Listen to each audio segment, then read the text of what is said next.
ಮಾಡ್ತಾರೆ ಅಂತ ಹೇಳ್ತಾರೆ. ಸೊ ಏನು ಆಗ್ತಿದೆ ಸರ್? ಇಂಥದ್ದು ಯಾವುದರಿಂದ ಚರ್ಚೆ ಮಾಡಲಿಲ್ಲ.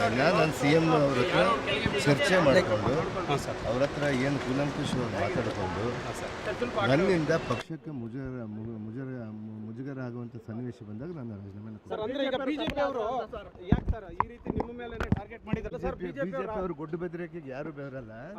ಇದೆಲ್ಲ ಒಂದು ಕುತಂತ್ರತನದಿಂದ ಮಾಡುವಂಥದ್ದು. ಪಾದಯಾತ್ರೆ ಶುರು ಮಾಡ್ತಾರೆ. ತಾವು ದಲಿತ ಕಾರ್ಡು ಪ್ಲೇ ಮಾಡಿದ್ರಿ. ನಾನು ದಲಿತನೇ ನಾನು. ಈ ಮನುವಾದಿಗಳ ಹತ್ರ ಜಗಳ ಆಡಬೇಕಂದ್ರೆ ದಲಿತರ ಪರವಾಗಿ ಇವತ್ತೆಲ್ಲ ಅನಾದಿ ಕಾಲದಿಂದ ಬಂದಿದೆ.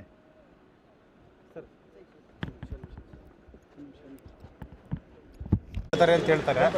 ಸೊ ಏನು ಆಗ್ತಿದೆ ಸರ್? ಇಂಥದ್ದು ಯಾವುದರಿಂದ ಚರ್ಚೆ ಮಾಡಲಿಲ್ಲ. ನಾನು ಸಿ ಎಮ್ ಅವ್ರ ಹತ್ರ ಚರ್ಚೆ ಮಾಡಿಕೊಂಡು ಅವ್ರ ಹತ್ರ ಏನು ಕೂಲಂಕುಷವಾಗಿ ಮಾತಾಡಿಕೊಂಡು ನನ್ನಿಂದ ಪಕ್ಷಕ್ಕೆ ಮುಜುಗರ ಆಗುವಂಥ ಸನ್ನಿವೇಶ ಬಂದಾಗ ನಾನು ರಾಜೀನಾಮೆ ಸರ್ ಅಂದ್ರೆ ಈಗ ಬಿಜೆಪಿ ಅವರು ಯಾಕೆ ಸರ್ ಈ ರೀತಿ ನಿಮ್ಮ ಮೇಲೆ ಟಾರ್ಗೆಟ್ ಮಾಡಿದ್ದಾರೆ ಸರ್? ಬಿಜೆಪಿ ಅವರು ಗುಡ್ಡು ಬೆದರಿಕೆಗೆ ಯಾರು ಬೆವರಲ್ಲ.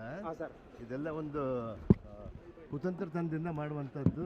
ಪಾದಯಾತ್ರೆ ಶುರು ಮಾಡ್ತಾರೆ. ತಾವು ದಲಿತ ಕಾರ್ಡು ಪ್ಲೇ ಮಾಡಿದ್ರಿ. ನಾನು ದಲಿತನೇ ನಾನು. ಈ ಮನುವಾದಿಗಳ ಹತ್ರ ಜಗಳ ಆಡಬೇಕಂದ್ರೆ ದಲಿತರ ಪರವಾಗಿ ಇವತ್ತೆಲ್ಲ ಅನಾದಿ ಕಾಲದಿಂದ ಬಂದಿದೆ.